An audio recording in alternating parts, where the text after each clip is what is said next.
جس نے قربانی کرنی ہو، حدیث پاک میں اسے ذوالحجہ کا چاند طلوع ہونے کے بعد قربانی تک اپنے بال اور ناخن کاٹنے سے منع فرمایا گیا ہے، لیکن یہ حکم وجوبی نہیں ہے بلکہ استحبابی ہے، یعنی اس پر عمل کرنا بہتر ہے، لہٰذا اگر کسی نے بال یا ناخن کاٹ لیے تو گنہگار نہیں ہوگا۔ یعنی جس نے اگر یہ کام کیا، یعنی بال، ناخن اور اپنے بدن کی غیر ضروری جو چیزیں ہیں یا کوئی ایسی چمڑی ہے جو سوکھ چکی ہیں، آپ اسے کاٹنا چاہتے ہیں، اگر آپ یہ 10 دنوں میں نہ کاٹیں تو یہ جو حکم ہے وہ مستحب ہے، یعنی ایسا کرنا اچھی بات ہے۔ اگر کسی نے کاٹ لی تو گنہگار نہیں ہوگا۔ یہاں یہ بات واضح رہے کہ موئے زیر ناف و بغل اور ناخن 40 دن کے اندر کاٹنا ضروری ہے۔ 40 دن سے زائد بڑھانا مکروہ ہے، تحریمی ہے، ناجائز و گناہ ہے، لہذا اگر کسی نے کئی دن سے ناخن یا موئے زیر ناف و بغل نہ کاٹے ہوں اور قربانی تک نہ کاٹنے سے 40 دن سے زیادہ کا عرصہ ہو جائے گا تو اب وہ اس مستحب پر عمل نہیں کر سکتا۔ قربانی کرنے والا اپنے ناخن اور بال نہ کاٹے تو اس کے تعلق سے بھی حدیث مبارکہ میں یہ الفاظ موجود ہیں، چنانچہ صحیح مسلم میں حضرت ام سلمہ رضی اللہ تعالی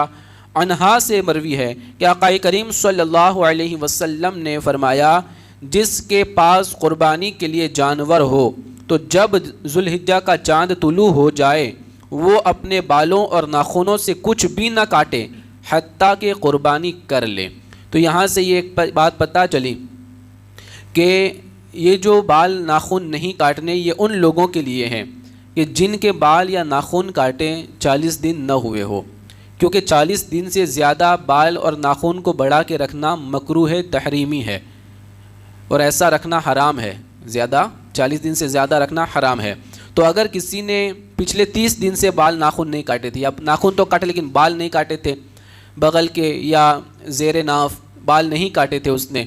اور چاند طلوع ہو گیا تو اب یہ نیت کر لے کہ مجھے قربانی کرنی ہے، اب میں ناخن یا بال نہیں کاٹوں گا، تو ایسا نہیں کر سکتا، کیونکہ اگر وہ اس طرح 10 دن اور نکال دے گا تو پھر 40 دن ہو جائیں گے، اور اس طرح بڑھا کے رکھنا بالوں کو یہ مکروہ ہے، تحریمی ہے اور حرام ہے، تو پھر آپ اسے رکھ سکتے نہیں ہیں، پھر آپ پر سے یہ حکم ہٹ جائے گا، آپ کو پھر بال اور ناخن کاٹ لینے چاہیے۔ لیکن جس کے 40 دن نہیں ہوتے، تو جیسے کہ ابھی چاند نظر نہیں آیا تو آپ کل اچھے سے ناخن کاٹ لیں، بال بنوا لیں، اور جو بھی بال نکالنے غیر ضروری اپنے بدن کے وہ بال نکال لیں، تو انشاءاللہ پھر 10 دنوں تک، بلکہ جو قربانی کرنے والے جب تک ان کی قربانی نہ ہو جائے تب تک،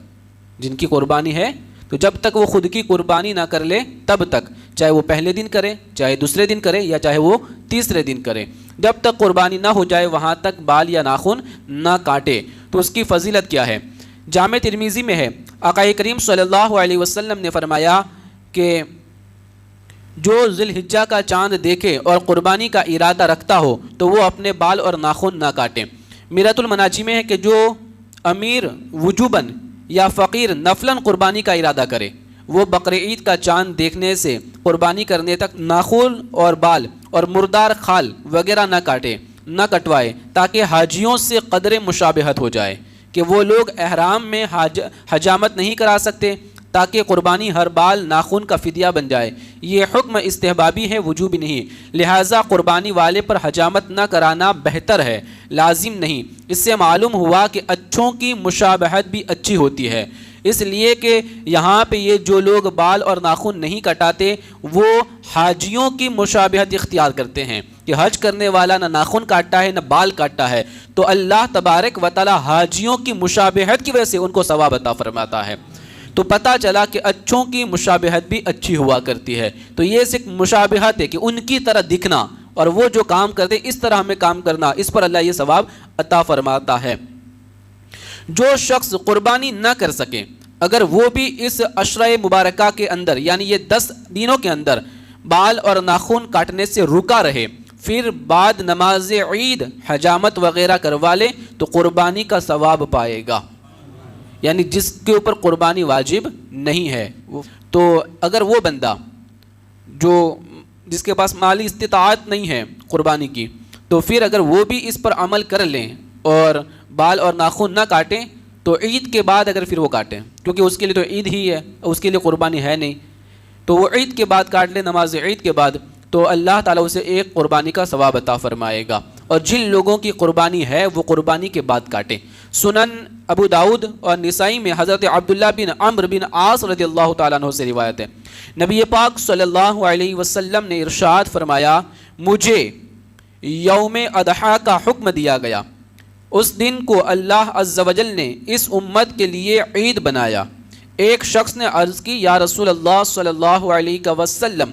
اگر میرے پاس منیحہ یعنی ادھار لیے بغیر جانور کے سوا کوئی جانور نہیں، یعنی میں غریب ہوں، میرے پاس کوئی جانور ہے نہیں، اگر میں ہو سکے تو کسی سے ادھار لے سکتا ہوں، تو کیا اسی کی قربانی کر دوں؟ فرمایا نہیں، ہاں تم بال اور ناخن اور مچھیں تراشو اور منہ زیر ناف مونڈ لو، اسی میں تمہاری قربانی اللہ عز و جل کے ہاں پوری ہو جائے گی۔ یعنی کہ جو غریب ہیں اسے ادھار لینے کی کوئی ضرورت نہیں ہے، وہ شخص اگر 10 دنوں میں بال ناخن وغیرہ نہ کاٹے اور پھر نماز عید کے بعد کاٹے تو اللہ تبارک و تعالیٰ اس بندے کو ایک قربانی کا ثواب عطا فرمائے گا۔ میرات المناجح میں ہے، جو قربانی نہ کر سکے وہ بھی اس عشرے میں حجامت نہ کرائے، بقر عید کے دن نماز عید کے بعد حجامت بنوائے تو انشاءاللہ ثواب پائے گا، جیسا کہ بعض روایت میں ہے۔ صدر الشریعہ مولانا مفتی محمد امجد علی اعظمی علیہ رحمہ مذکورہ حدیث پاک کے ذکر کرنے کے بعد فرماتے ہیں، یعنی جس کو قربانی کی توفیق نہ ہو اسے ان چیزوں کے کرنے سے قربانی کا ثواب حاصل ہو جائے گا، یعنی جس پہ قربانی واجب نہیں ہے وہ کر لے گا تو قربانی کا ثواب پا جائے گا۔